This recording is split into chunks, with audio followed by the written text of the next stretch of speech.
ശ്രീ ജോസ് കുമ്പളവല്ലി, നമുക്കറിയാം അങ്ങ് ജർമ്മനിയിൽ നിന്നാണ് സംസാരിക്കുന്നത്. ഈ 2023 ഒക്ടോബർ മാസം 7-ാം തീയതിക്ക് ശേഷം എനിക്ക് തോന്നുന്നു നമുക്ക് വേണമെങ്കിൽ ഇങ്ങനെ വിശേഷിപ്പിക്കുക, യൂറോപ്പിന്റെ ഒരു പൊതു ശല്യമായി മാറിയിരിക്കുകയാണ് ഈ പാലസ്തീൻ ഐക്യദാർഢ്യ റാലി അല്ലെങ്കിൽ പാലസ്തീൻ ഐക്യദാർഢ്യ പ്രകടനങ്ങൾ. അതിന്റെ പേരിൽ ഈ ഹമാസിന്റെ പതാകകൾ യൂറോപ്പിന്റെ തെരുവുകളിൽ നമുക്ക് കാണാൻ സാധിക്കുന്നു, ഇസ്ലാമിക് സ്റ്റേറ്റിന്റെ പതാകകൾ നമുക്ക് കാണാൻ സാധിക്കുന്നു, താലിബാന്റെ ഒക്കെ പതാകകൾ നമുക്ക് കാണാൻ സാധിക്കുന്നു. അപ്പോൾ ഇവരുടെ യഥാർത്ഥത്തിലുള്ള ഒരു പ്രശ്നം എന്ന് പറയുന്നത് ഈ മനുഷ്യാവകാശമല്ല എന്ന് നമുക്കറിയാം. പക്ഷേ ഇവർ അവകാശപ്പെടുന്ന മനുഷ്യാവകാശമാണ്. പക്ഷെ അതിനേക്കാളൊക്കെ ഉപരി പാലസ്തീൻ എന്ന് പറയുന്ന ഒരു സോകോൾഡ് ഒരു പ്രദേശത്തിന്റെ പേര് പറഞ്ഞ് ഈ സമാധാനകാംക്ഷികളായിട്ടുള്ള അല്ലെങ്കിൽ സമാധാനപൂർണമായിട്ടുള്ള യൂറോപ്പ് പോലുള്ള ദേശത്തെ കലാപ കലുഷിതമാക്കുക എന്ന ഒരു കൃത്യമായിട്ടുള്ള ഒരു അജണ്ട കൂടി ഇവർക്കില്ലേ, ശ്രീ ജോസ് കുമ്പളവേലി?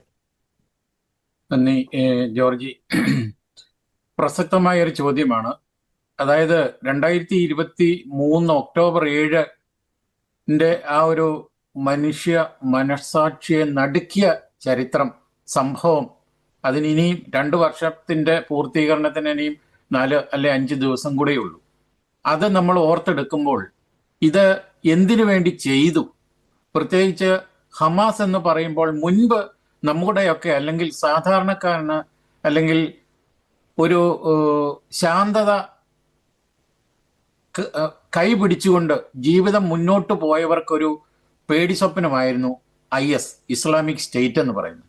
അതിൻ്റെ കഥ മാറിക്കഴിഞ്ഞപ്പോൾ ഹമാസ് എന്ന് പറയുന്ന ഒരു വലിയ ഭീകര സംഘടന അത് ലോകം മുഴുവൻ എങ്ങനെ തരിപ്പണമാക്കും, അത് വാളിന് വാളും അല്ലെങ്കിൽ തോക്കിന് തോക്കും എടുത്ത് മറ്റുള്ളവന്റെ ജീവൻ എടുത്തിട്ട് ശാന്തമായ ഒരു രാജ്യം അല്ലെ ഒരു ലോകം കെട്ടിപ്പടുക്കാനാണ് ഇവർ പദ്ധതി ഇട്ടിരിക്കുന്നത്.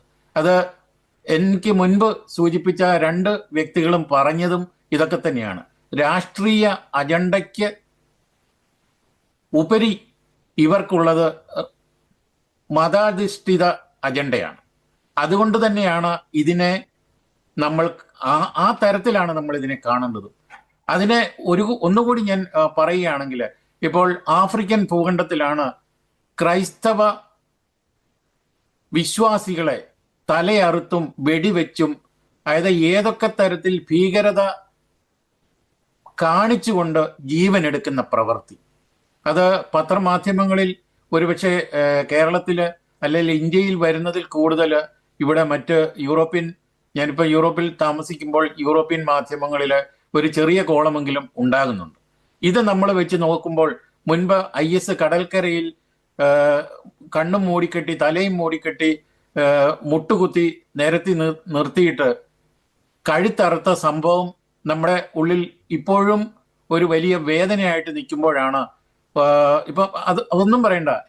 എനിക്ക് തോന്നുന്ന 2021 തോന്നുന്നു മലയാളി വൈദികനെ നൈജീരിയയിൽ എത്ര ദിവസം പിടിച്ചുകൊണ്ടുപോയി ഒടുവിൽ ആ വൈദികന്റെ ഭാഗ്യമെന്ന് വേണം കരുതാൻ വെറുതെ വിട്ട സംഭവം. അത് നമ്മൾ മറക്കാൻ പാടില്ല. ഇതൊക്കെ തന്നെ എന്തിനു വേണ്ടിയാണ്?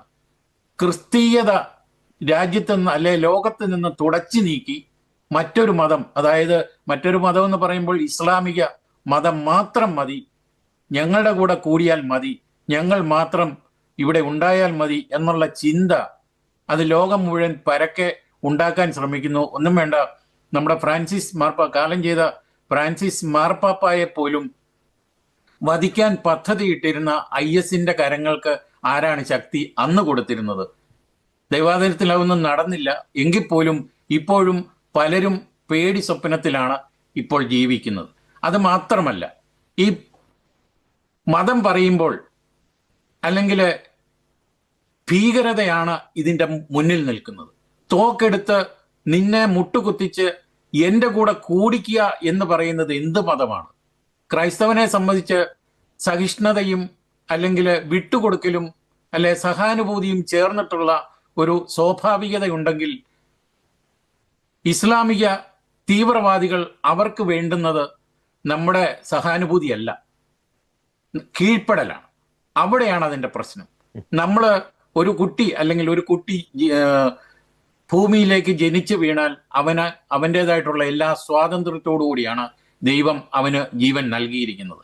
ആ സ്വാതന്ത്ര്യം ഹനിക്കുക മാത്രമാണ് ഈ പറയുന്ന തീവ്രവാദികൾ ചെയ്യുന്നത്. ഇപ്പം യൂറോപ്പിലെ കഥ എടുത്താൽ, ജർമ്മനിയിലെ കഥ എടുത്തു കഴിഞ്ഞാൽ ഇവിടെയും ഇപ്പോൾ ഏറ്റവും കൂടുതൽ പ്രശ്നങ്ങൾ ഉണ്ടാക്കാനായിട്ട് ശ്രമിച്ചു കൊണ്ടിരിക്കുന്ന ഒരു വിഭാഗീയത എന്നല്ല പറയേണ്ടത്, മതാധിഷ്ഠിത പ്രശ്നങ്ങളുണ്ട്. ഇവിടുത്തെ നിയമങ്ങൾ പലതും എതിരാണ്.